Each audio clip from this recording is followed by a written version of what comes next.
Welcome to the Mesozoic Media Park. The goal for this park is to fill it with as many movie, show, and documentary dinosaurs as we possibly can. This time we'll be taking a few episodes from the documentary series known as Dinosaur Planet. Okay, so the specific episode that I want to replicate this time around from Dinosaur Planet is Pod's Travels.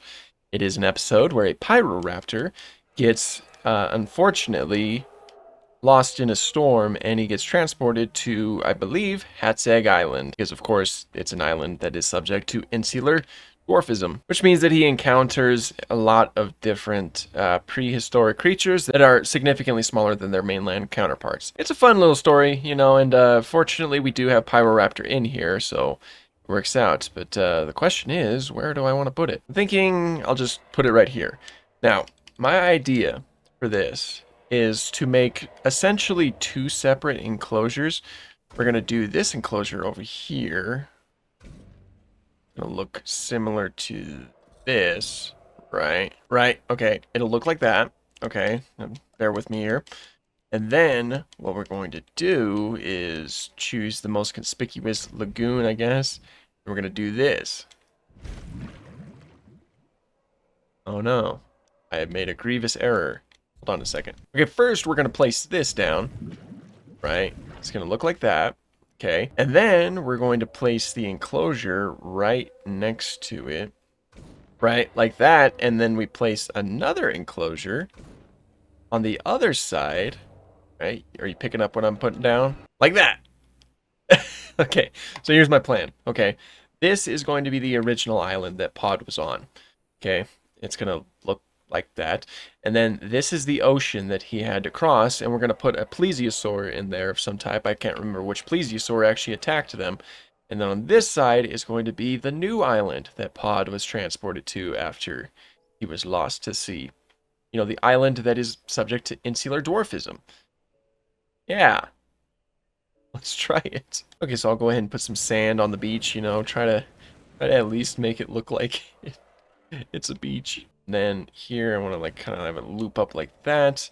And then we're going to focus on this enclosure, and this enclosure I want to make something like this, right?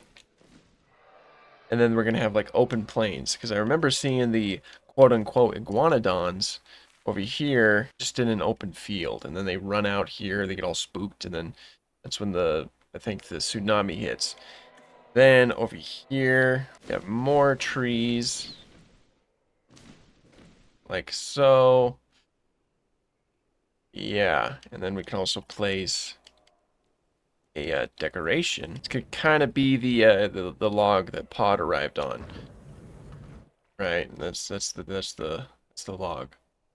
That is the log. And then there was also like a cool little sequence. Like there was a cool little river, and I might have to expand this enclosure a little bit, but I'd like to include that. There were some more quote-unquote iguanodons. They would have been Zalmoxes, I believe, on the island.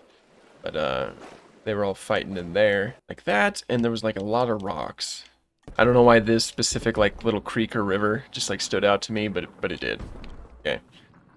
Actually, I should probably I'll make the water go in here a little bit, like it's like an actual river that's flowing, you know? Okay.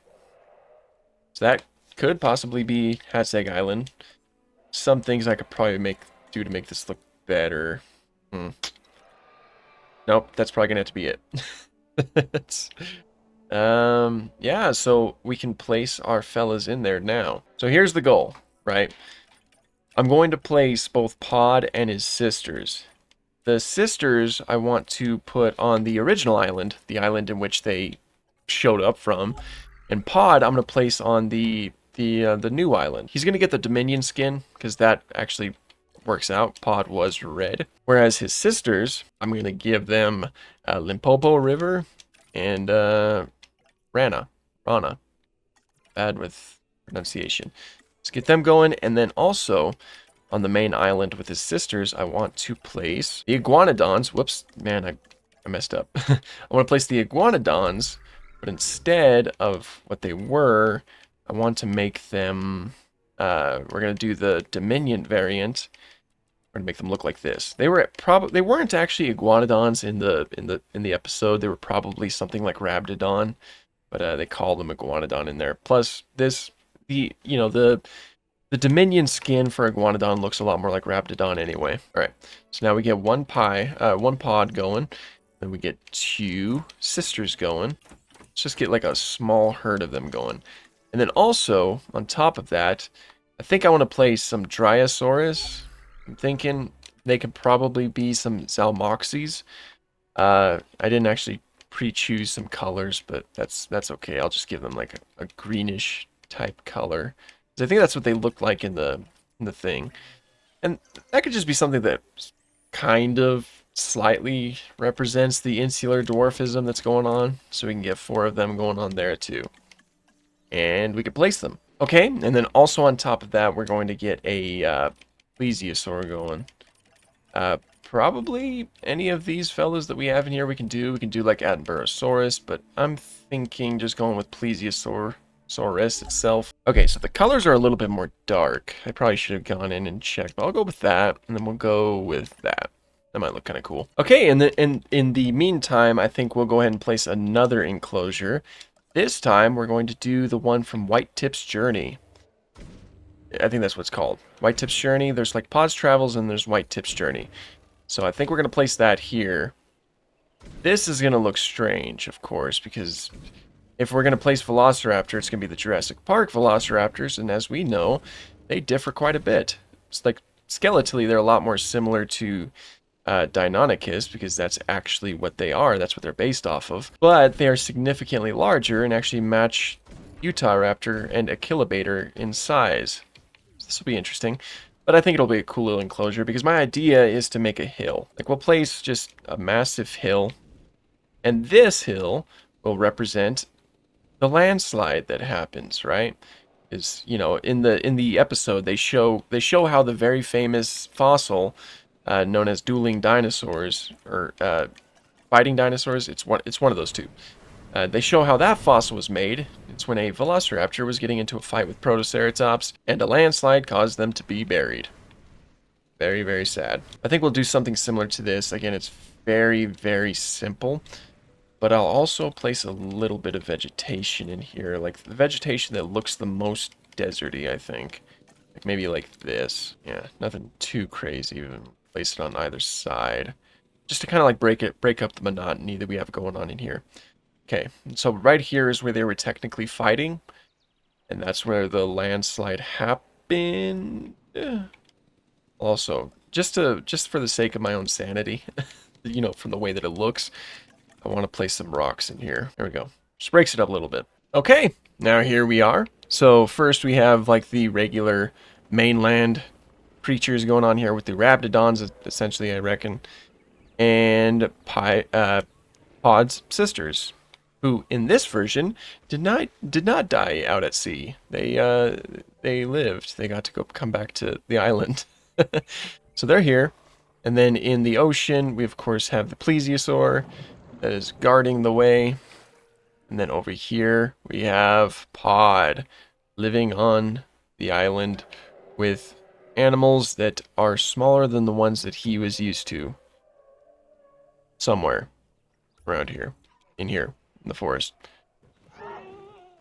They're in here. They're all hidden, but they're in here. There's one.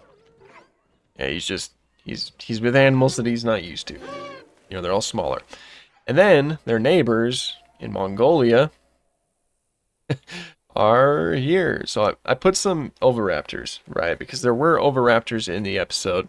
So I figured I'd include them, even though they're very small. Very small compared to how they were in the episode. And then here I tried to make the male velociraptor, who has a little bit more blue. I think he looks kind of cool, though. I like the red around the eye. I think that's kind of cool. And as for White Tip, she is right here, I think. Yeah. So I just gave her the female velociraptor from Jurassic Park 3, because that was the closest one in terms of colors, and I just think that the female velociraptor looks flippin' awesome, so I had to include it. So, if too bad there's no protoceratops in this game, that would be an awesome inclusion, but this is what we have. I don't think they look too terrible. I think they get the idea pretty well with those interesting concepts that were introduced in the show. But yeah, this is it. This is it. Be sure to keep leaving requests of what kind of documentaries, movies, and shows you'd like to see in the future, because of course that is what I'm basing it off of. Like what I'm seeing is what I'm applying to the park, and yeah, it's getting pretty packed here. Can't wait until we can do a park tour or something.